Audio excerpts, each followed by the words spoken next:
எல்லாருக்கும் என் அன்பான வணக்கம். இன்றைக்கி நம்ம பார்க்க போகிறது 218வது வீடியோ. இதில் சத்குருவோட பாட்டியை பற்றி கொஞ்சம் விஷயங்கள் சொல்லியிருக்காரு. அதை நம்ம பார்க்க போகிறோம். இது பாட்டினா கிரேட் கிராண்ட்மதர். கிராண்ட்மதர்னால் அம்மாவோட அம்மா, இல்லைன்னா அப்பாவோட அம்மாவோட அப்பாங்கன்னா கிராண்ட்ஃபாதர். அது எல்லாத்துக்கும் தெரியும். இது வந்து கிரேட் கிராண்ட்மதர். கிரேட் கிராண்ட்மதர்னால் பாட்டி, பாட்டியோட அம்மா, கொள்ளு பாட்டி, கொள்ளு பேரன் கொள்ளு பாட்டின்னு சொல்கிறோம் இல்லையா, அந்த கொள்ளு பாட்டியை பற்றி தான் இந்த வீடியோவில் நம்ம கொஞ்சம் விஷயங்கள் பார்க்க போகிறோம். ஓகே, அதாவது அவர் என்ன சொல்கிறாரு, என்னோடய கொள்ளு பாட்டி ரொம்ப விசித்திரமான ஒரு பிறவி அப்படின்னு சொல்கிறார். அதாவது அந்த கொள்ளு பாட்டியோட கணவன், அதாவது இவரோட கொள்ளு தாத்தா பெரிய ஜமீனாக இருந்தார், நிறைய நிலபலங்கள்லாம் வச்சுருந்தார், ரொம்ப பணக்காரனாக இருந்தார். ஆனால் யாரோ அவர்கிட்ட வந்து சொல்லியிருக்காங்க, நீங்கள் இவ்வளோ தூரம் பணம் சேர்த்து வச்சு பிரயோஜனம் இல்லை, நீங்கள் நிறைய தான தர்மம் பண்ணணும், அப்போ தான் உங்கள் புண்ணிய கணக்கில் இதெல்லாம் சேரும். எவ்வளோக்கு எவ்வளோ புண்ணியமாக இருக்கீங்களோ, புண்ணிய காரியம் பண்ணுறீங்களோ அவ்வளோக்கு அடுத்த ஜென்மம் உங்களுக்கு நல்லா இருக்கும் அப்படின்னு யாரோ வந்து அட்வைஸ் பண்ணியிருக்காங்க. இவரும் அதை கரெக்டாக எடுத்துகிட்டு, சரி அப்போ நான் வந்து ஒரு நாளைக்கு 200 பேர்த்துக்கு இலவசமாக சாப்பாடு போடுறேன் அப்படின்னு இவர் தீர்மானித்தார். 200 பேருங்கிறதெல்லாம் அந்த காலத்தில் அவ்வளோ சின்ன விஷயம் கிடையாது. 200 பேர்த்துக்கு சாப்பாடு போட்டு வயிறு திருப்தியாகி போகணுன்னா அதுக்கு எல்லாம் நல்ல செலவாகும். அப்போ அதுக்கேற்ற மாதிரி வருமானம் இருந்ததுனால தான் அவர் 200 பேருன்னு நினச்சிருக்கேன். அது மட்டும் இல்லை, யாரோ 200 பேர் வந்து வழிபோக்கன்லாம் வந்து சாப்பிட்டுட்டு போகிறதுக்காக இல்லை. அவர் வந்து ஒரு ரெஜிஸ்டர் மெயின்டைன் பண்ணி கரெக்டாக அதில் எழுதி வச்சு அதில் ரெஜிஸ்டர் பண்ணவங்களுக்கு மட்டும்தான் சாப்பாடு. அப்போ சாப்பாடு வேணும்னா வந்து அதில் ரெஜிஸ்டர் பண்ணணும். ரெஜிஸ்டர் பண்ணுறது மட்டும் இல்லை, அன்னன்னைக்கு உட்காந்து டிக் பண்ணுவாராம் எத்தனை பேர் வந்து சாப்பிட்ருக்காங்க. அவ்வளோ தூரம் ஸ்ட்ரிக்டாக கேல்குலேட்டிவாக இருந்திருக்கார். அது மட்டும் இல்லை, அவர்கிட்ட நிறைய பணம் இருக்கனால நிறைய ஆளுங்க அவரை வந்து அப்ரோச் பண்ணுவாங்க. எதுக்கு? கடன் வாங்கிறதுக்காக. அந்த கடன் இவருக்கு வந்து அந்த ஜாதி மதத்தில் எல்லாம் ரொம்ப ஈடுபாடு உண்டு. இந்த மேல் ஜாதி கீழ் ஜாதின்னெல்லாம் சொல்கிறதுல அர்த்தம் உண்டு அப்படின்னு நினைக்கிறவர். அப்போது இந்த மேல் ஜாதிக்காரவங்க ஏதாவது பணம் கேட்டு வந்தாங்கன்னா கொடுப்பார். நல்ல விதத்தில் அவங்கள அவங்கள்ட்ட மரியாதையாக பேசி பணம் கொடுத்து அனுப்புவார். கடன் வாங்க தான் வந்திருக்காங்க எல்லாருமே. ஆனால் கூட உயர்ந்த ஜாதினா ஒரு விதமான ட்ரீட்மெண்ட்டு, தாழ்ந்த ஜாதினா வேறொரு விதமான ட்ரீட்மெண்ட்டு.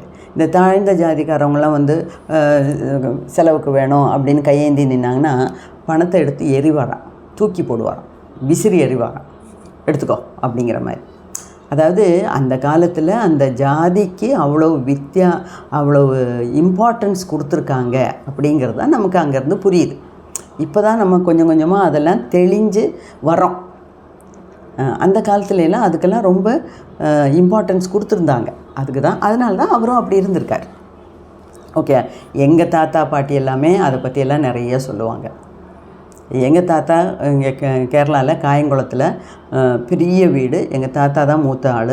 எங்கள் தாத்தாவுக்கு கீழே 7 தம்பிகளும் 2 தங்கச்சிங்களும் இருந்தாங்க. அப்போ பார்த்துக்கோங்க, அந்த காலத்துலலாம் ஒரு அம்மாவுக்கு குறைஞ்சது ஒரு 10, 15, 16 பசங்க இருப்பாங்க இல்லையா, அந்த மாதிரி. இப்போ எங்கள் வீட்லேயும் எப்போ பாரு அடுப்பு புகைஞ்சிக்கிட்டே இருக்கும், எரிஞ்சிக்கிட்டே இருக்கும். ஏன்னா அந்த சுற்றிலும் வயக்காடு, வயலில் வேலை செய்கிறவங்கெல்லாம் அவங்களுக்கெல்லாம் சாப்பாடு நம்ம தானே கொடுக்கணும். அப்போ வீட்டுக்கு வெளியே விறகு அடுப்பில் பெரிய பெரிய அண்டாவில் சாதம் கொதிச்சுக்கிட்டே இருக்குமா. அந்த காலத்து சாப்பாடெல்லாம் வேறு. அவங்க வந்து களி சாப்பிடுவாங்க, கஞ்சி சாப்பிடுவாங்க. அவங்களுக்கெல்லாம் சாப்பாடு கிடச்சா போகிறோம். சைட் டிஷ் என்ன, பன்னீரா, இது என்ன கோபி மஞ்சூரியனா, அதெல்லாம் கிடையாது.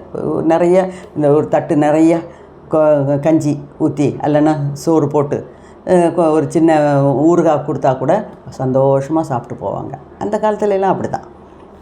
அப்போ எங்கள் வீட்லேயும் எங்கள் தாத்தா வீட்லேயும் சதா சர்வ காலமும் காலையில் அடுப்பு பற்ற வச்சாங்கன்னா நைட்டு வரைக்கும் அடுப்பு எரிஞ்சிக்கிட்டே இருக்கும் அப்படின்னு எங்கள் பாட்டியெல்லாம் சொல்லி கேட்டிருக்கேன் நான்.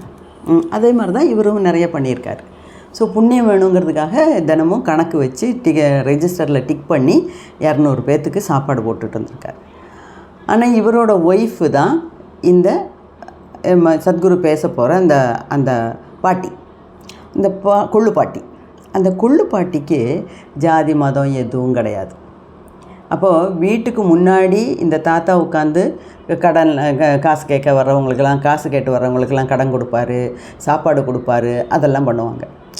வீட்டுக்கு கொல்லைப்புறத்தில் இந்த பாட்டி உட்காந்து மற்றவங்கள்ட்ட எல்லாம் பேசி சிரித்து பேசி எல்லாம் இருப்பாங்க. அப்போ இவங்கெல்லாம் இங்கே தாத்தாட்ட வரும்போது ஒரு மாதிரி, பாட்டிகிட்ட போனாங்கன்னா இவங்க எல்லாம் பாட்டியும் போய் பார்த்துட்டு தான் போவாங்க. பாட்டியோட ட்ரீட்மெண்ட்டுங்கிறது வேறு. பாட்டிக்கு எல்லாருமே ஒன்று அப்படிங்கிற இது.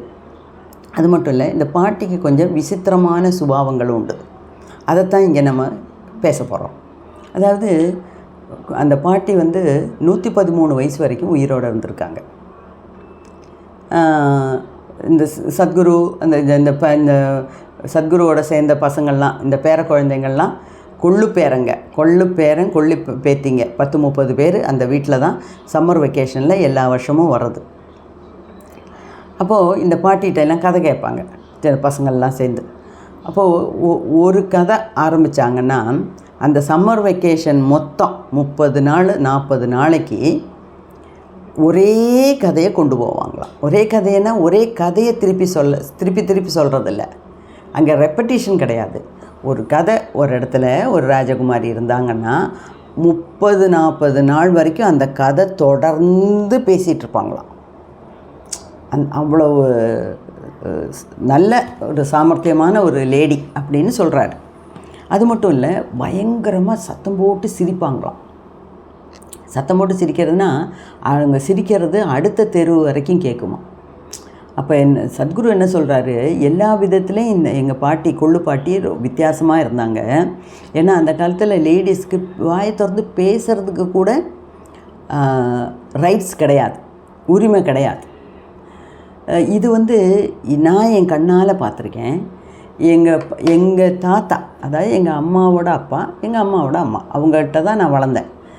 எங்கள் தாத்தா பண்ணுற அதிகாரம், தோரணை, பேசுகிற பேச்சு, அதெல்லாம் வேறு யாருமே பேச மாட்டாங்க. அந்த மாதிரி எங்கள் வீட்டில் எங்கள் மாமா மற்றவங்கெல்லாம் கூட, மாமா சித்தி அவங்கெல்லாம் கூட எங்கள் தாத்தாவை பார்த்தா பயப்படுவாங்க, நடுங்குவாங்க.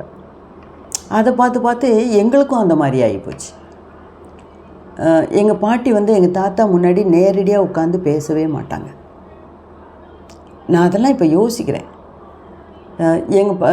சாயங்காலம் கடையெல்லாம் வச்சுருந்தாரு, ஆயுர்வேத வைத்தியனாக இருந்தார்.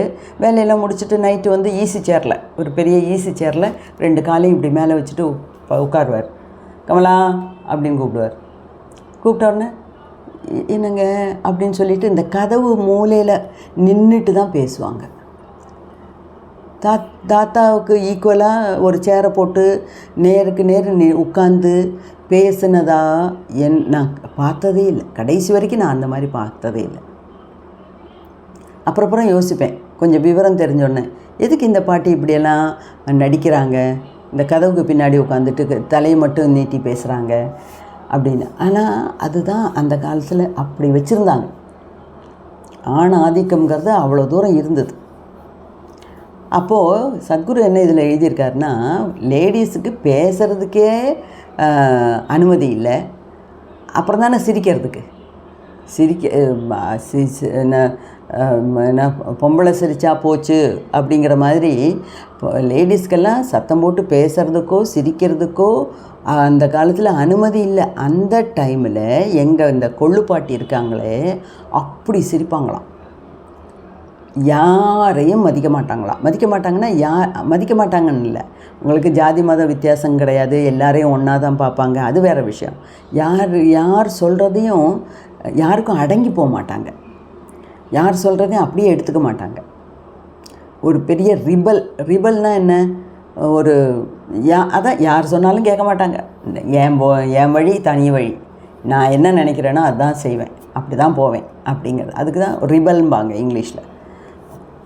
இப்போ புரியுதா? இந்த கொள்ளுப்பாட்டி இவ்வளோ தூரம் ரிபல்லியஸாக இருந்ததுனால தான் அந்த குணங்களெல்லாம் தான் இப்போ பாரம்பரியமாக சத்குருவுக்கும் வந்திருக்கு. ஏன்னா சத்குரு பில்வாங்கிற ஜென்மத்தில் ரிபல்லாக இருந்தார், அதுக்கு அடுத்த ஜென்மத்திலையும் ரிபல்லாக இருந்தார், அதுக்கு அடுத்த ஜென்மத்திலையும் ரிபல்லாக இருந்தார். அப்போது இதெல்லாம் சில பாரம்பரியமான குணங்கள். இப்போ நேற்றுக்கே நம்ம பார்த்தோம், சில குணங்கள்லாம் சில வாசனைகள்லாம் நமக்கு பாரம்பரியமாக வருது, சில வாசனைகள்லாம் நம்மளோட முன்ஜென்மத்தில் அதுக்கு முந்தின ஜென்மத்தில் கிடைச்ச அனுபவங்கள்னால வருது. அப்போ அதெல்லாம் நம்ம அனலைஸ் பண்ணி பார்க்கணும். ஓகே, இப்போ பாட்டியை பற்றி இந்த மாதிரி நிறைய விஷயம் சொல்கிறார். அந்த கொஞ்சம் நொண்டி நடப்பாங்களாம். அதனால் அங்கே அந்த ஊர் பாஷையில் குந்தம்மா அப்படின்னு கூப்பிடுவாங்களாம். அந்த பாட்டியோட பேர் தாத்தா பேர்லாம் யாருக்குமே தெரியாதுன்னா யாரும் பேரெலாம் வச்சு கூப்பிட மாட்டாங்க. ஹலோ மிஸ்டர் அப்படின்னெல்லாம் யாரும் கூப்பிட்றதில்ல அந்த காலத்தில். அப்போது இந்த அம்மாவை குந்தம்மான்னு தான் கூப்பிடுவாங்களாம்.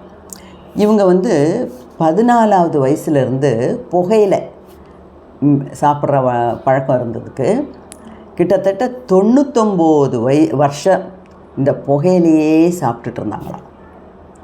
ஏம்மா 99 வருஷம் புகையிலே சாப்பிட்டும் இன்னும் கேன்சர் வரலையா அப்படின்னு நம்ம எல்லாருமே டெஃபினட்டாக சிந்திப்போம்.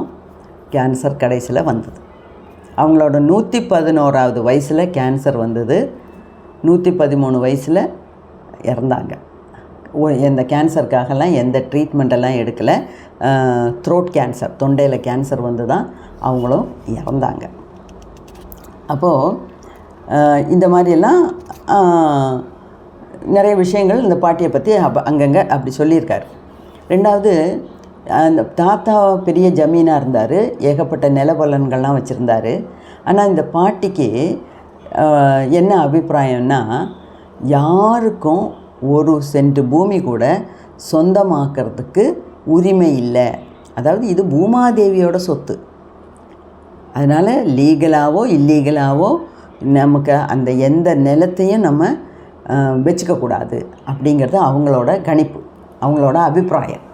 அப்போ ஏதோ ஒரு ஆளோட வீட்டில், அந்த வீட்டில் கொஞ்சம் இடத்த எடுத்து இவர் ஒரு சின்ன கோவில் கட்டி அந்த கோவில்லையும் இருப்பாங்களாம். யார்? இந்த கொள்ளு பாட்டி. அப்போது ஆனால் அவங்களுக்கு விக்கிரக ஆராதனை சுத்தமாக பிடிக்காது. அவங்க கோயில் கட்டினாங்க, அங்கேயும் தங்குவாங்க, வீட்லேயும் தங்குவாங்க. ஆனால் சுத்தமாக விக்கிரக ஆராதனை பிடிக்காது. ரொம்ப ரஃப் அண்ட் டஃப்பாக இருப்பாங்க. எப்போ பார் அதை நீ என்னடா சொல்கிறது, நான் என்னடா கேட்குறதுங்கிற மாதிரி.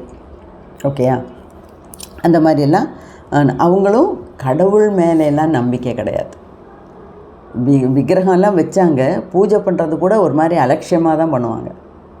அதாவது அவ்வளோ அவங்க உள்முகமாக திரும்பி சின்ன வயசுலேயே பயணப்பட்டு அவங்களுக்கு லைஃப்னால் என்ன இதெல்லாம் புரிஞ்சு போச்சு.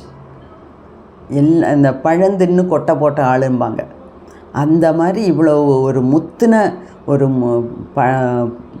பழம், பழுத்த பழமாக தான் அந்த பாட்டி இருந்திருக்காங்க. ஸோ இவங்கெல்லாம் சின்ன பிள்ளையிலே போய் பாட்டிக்கிட்ட எல்லாம் சந்தோஷமாக பேசுவாங்க, கதையெல்லாம் கேட்பாங்க. அப்போது சத்குரு கேட்டாராம் சின்ன வயசில், நீ என்னம்மா பாட்டி, நீ என்ன தான் பண்ணுற இந்த உலகத்தில், என்ன தான் உனக்கு பிடிக்கும், என்ன தான் பண்ணுற?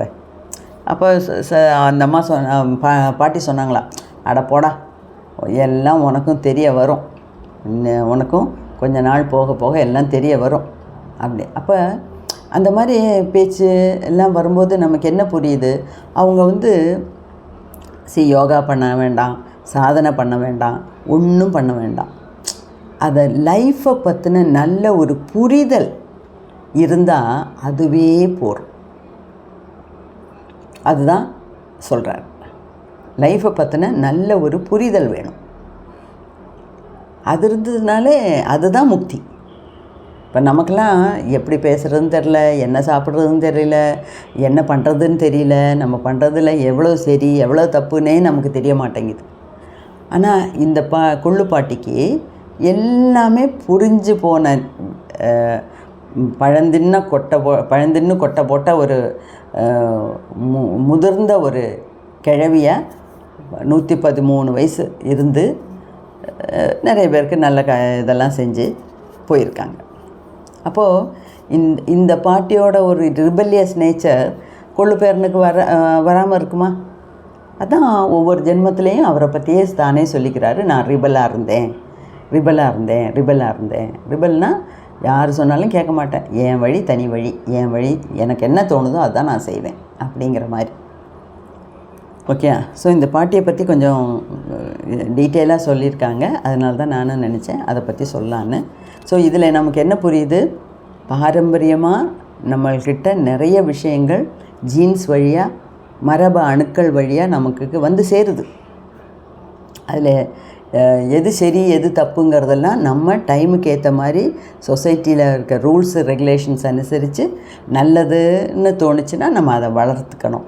கெட்ட சுபாவம் நல்லதில்லை அப்படின்னு தோணுச்சுன்னா அதை உடனே மாற்றணும். எங்கள் பாட்டிகிட்டேருந்து வந்த சுபாவம், அதனால் என்னால் ஒன்றும் செய்ய முடியாதுன்னு நினச்சி நம்ம சும்மா இருக்கக்கூடாது. நமக்கு 6 அறிவு கொடுத்துருக்கிறது, எது சரி எது தப்புங்கிறத தெரிஞ்சு நல்லதை வளர்த்து, நல்ல குணங்களை வளர்த்து கெட்ட குணங்களை நிறுத்துறதுக்கு தெரியணும். அதுதான் சொல்கிறேன். ஓகே, ஸோ இந்த பாட்டியை பற்றி இவ்வளோ சொல்லியிருக்காரு. அதை சுருக்கி உங்களுக்கு ஒரு வீடியோவாக கொடுக்கலான்னு நினச்சேன். ஓகே, நன்றி, நமஸ்காரம். எல்லாரையும் கடவுள் ஆசீர்வதிக்கட்டும். நற்பவி நற்பவி நற்பவி.